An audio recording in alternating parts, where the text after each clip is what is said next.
احسن اقبال صاحب نے کہا ہمیں پتا تھا کتنی مشکلات ہیں، ہمیں معلوم تھا کہ یہ مشکلیں آسان نہیں ہوں گی، ہمیں معلوم تھا ہم اپنے پاؤں پہ کلہاڑا مار رہے ہیں لیکن ریاست پاکستان کے لیے آسانی کر رہے ہیں۔ اب دوسری طرف الزام اس حکومت پہ یہ لگتا ہے کہ آپ کو سپورٹ حاصل ہے اس لیے آپ بیٹھے ہوئے، سپورٹ کے بغیر آپ نہیں بیٹھ سکتے تھے۔ D G S P R نے تو واضح طور پر کہہ دیا ہم کسی سیاسی جماعت کے ساتھ نہیں ہیں۔ یہ جو ایک تاثر تھا، کبھی کبھی تاثر بھی بڑا پاورفل ہوتا ہے میاں صاحب، اب تو وہ تاثر بھی زائل ہو گیا، بڑا کلیئرلی انہوں نے کہہ دیا کہ ہم کسی کے ساتھ یا کسی کی مخالفت میں نہیں ہیں۔ سو اب حکومت کے لیے مشکلیں پیدا ہوں گی یا آپ کو لگتا ہے کہ جس طرح سے چل رہا ہے ایز اٹ از اسٹیٹس کو کے بیسس کے اوپر چلتا رہے گا؟ شکریہ انیکا، جو آپ نے بات شروع میں کہی کہ کوئی اندھا ہی ہوگا جس کو آنے والے حالات کا علم نہیں ہوگا، جو حکومت بنا رہا ہوگا۔ یقیناً یہ سب چیزیں علم میں تھیں اور حکومت کے لیے پہلے بھی کوئی آسانیاں نہیں تھیں، نہ اب کوئی آسانیاں ہیں۔ مشکل حالات میں 18 ماہ کی حکومت تھی اور مشکل ترین حالات میں آج کی حکومت ہے، وہ معاشی لحاظ سے ہو، معاشرتی لحاظ سے ہو، وہ سیاسی لحاظ سے ہو، وہ دفاعی لحاظ سے ہو، مشکلات ہی مشکلات ہیں۔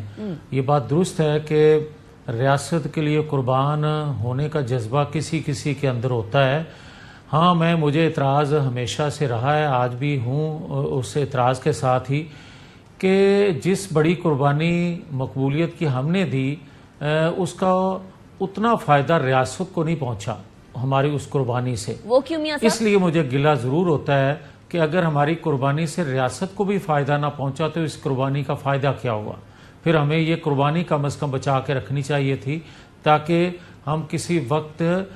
اس مقبولیت سے ریاست کو فائدہ دے سکتے۔ اب آ جائیں جو بات آپ میاں صاحب، سوری ہم کریں گے شورٹ، بس مجھے یہ بتا دیجیے گا کہ کیوں نہیں مقبولیت کی قربانی دینے سے فائدہ ہو سکا ریاست کو؟ وہ کیا ایشوز تھے، کیا پرابلمز تھی؟ دیکھیں انیکا، پرابلم تو سیدھی سی ہے کہ آج جو آئی ایس پی آر نے سٹیٹمنٹ دیا ہے کہ ہم کسی جماعت کے ساتھ نہیں ہیں اور کسی کے مخالف نہیں ہیں، کاش یہ 18 ماہ کی جو حکومت تھی اس میں حکومت لینے سے پہلے یا حکومت ہوتے ہوئے اس دوران اداروں کی جانب سے یہ کہہ دیا جاتا کہ 2014 میں کس طرح منصوبہ بندی کی گئی اور 2017 کو منطقی انجام تک پہنچایا اور 2018 کو کس طرح ایک حکومت بنوائی گئی اور اس کا نقصان ریاست کو کیا ہوا اور مالیاتی اداروں سے معاہدے کس نے توڑے اور آپ کو اب کرنے میں کتنی دشواریاں آ رہی ہیں، یہ اداروں کو بات کرنی چاہیے تھی، یا آج بھی کر دیں تو بہت اچھا ہوگا تاکہ قوم کے سامنے وہ بات اداروں سے ایکسپیکٹ کرنے کی بجائے میاں نواز شریف صاحب کیوں نہیں وہ بات کر دیتے، یہ بات واضح کیوں نہیں کر دیتے اس کی وجہ تب کی حکومت اگر گری تھی کسی کی ایما پر تو اب حکومت نہ لی جاتی؟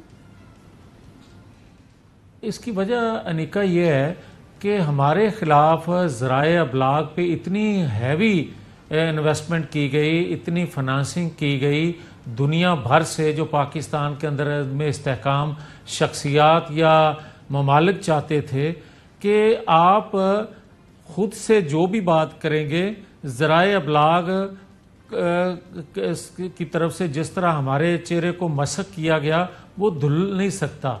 ذرائع ابلاغ کے ساتھ ساتھ آپ کے اداروں کو بھی حقائق کا لفظ بول رہا ہوں، میں یہ نہیں کہہ رہا کہ ہمارے حق میں کوئی بولے، حقائق ضرور بتائے تو یہ ساری چیزیں آج بھی درست ہو کے پاکستان صحیح سمت کو، نوجوان نسل صحیح سمت کو جا سکتی ہے، ورنہ دیر ہو رہی ہے۔ بائی پارٹس اگر آپ بات کریں گے تو اس کا شاید فائدہ اتنا نہیں ہو رہا جتنا ہونا چاہیے۔ اب آ جائیں جو بات آپ نے آئی ایس پی آر کے حوالے سے کوٹ کی یا جو کلپ سنوایا، بڑی اچھی بات ہے، میں اس کو خوش آئند کہتا ہوں اور اس کی جتنی تعریف کی جائے کم ہے، کیونکہ یہ ایک حقیقت رہی ہے کہ اداروں کے اندر خود احتسابی کا طریقہ کار موجود ہونے کے باوجود کبھی خود احتسابی ہوئی نہیں ہے۔ ان اداروں میں سیاسی جماعتوں کی سپورٹ یا سیاسی شخصیات کی سرپرستی یا ان کو سہولت کاری میسر رہی ہے، ہر دور میں رہی ہے۔ اب آ جائیں جو بات آج بھی بار بار کی جاتی تھی، میاں صاحب یہ الزام آج پی ٹی آئی کی طرف سے آپ لوگوں پر لگ رہا ہے، اور اس ٹائم پر جس ٹائم پر آپ مشکلات کا شکار تھے آج وہ مشکلات کا شکار ہیں۔ ایکشنز اور ری ایکشن آبویسلی مختلف ہو سکتا ہے، لیکن اب ایک اور بات کی طرف بھی آ جائیں میاں صاحب، یہ جو عمران خان صاحب کے ملٹری ٹرائل کے حوالے سے چہم گوئیاں پہلے بھی چل رہی تھی، پھر حنیف عباسی صاحب نے بھی کہا کہ یہ ناممکنات میں سے نہیں ہے، یہ ممکن ہو سکتا ہے. آج D G S P R کی بات سے بھی ایسا لگتا ہے کہ ایسا ہو سکتا ہے. آپ کو لگتا ہے یہ ٹھیک ہوگا اگر اس طرح ہو؟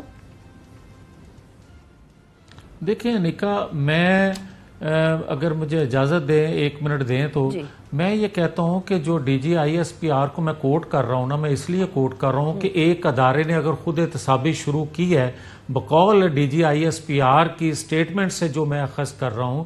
دوسرے اداروں میں خود احتسابی آج بھی نہیں ہو رہی. اور یہ ایک حقیقت ہے کہ عمران خان کو سہولت جو ہے وہ صرف ایک ادارے سے نہیں تھی، تمام اداروں میں بیٹھے لوگوں کی طرف سے تھی. گڈ ٹو سی یو کسی کا کہنا یا خط و کتابت یا جو دیکھ رہے ہیں فیصلوں سے یا عدالتوں میں بیٹھے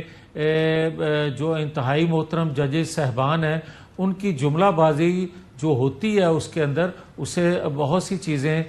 لوگوں کے ذہن میں آتی ہیں. تو میں سمجھتا ہوں کہ خود احتسابی دیگر اداروں میں بھی ہونی چاہیے. خدا کر کے اگر 77 سالوں بعد یہ نوبت آ ہی گئی ہے کہ خود احتسابی کا عمل ایک ادارے نے شروع کیا ہے تو دیگر کو بھی کرنا چاہیے.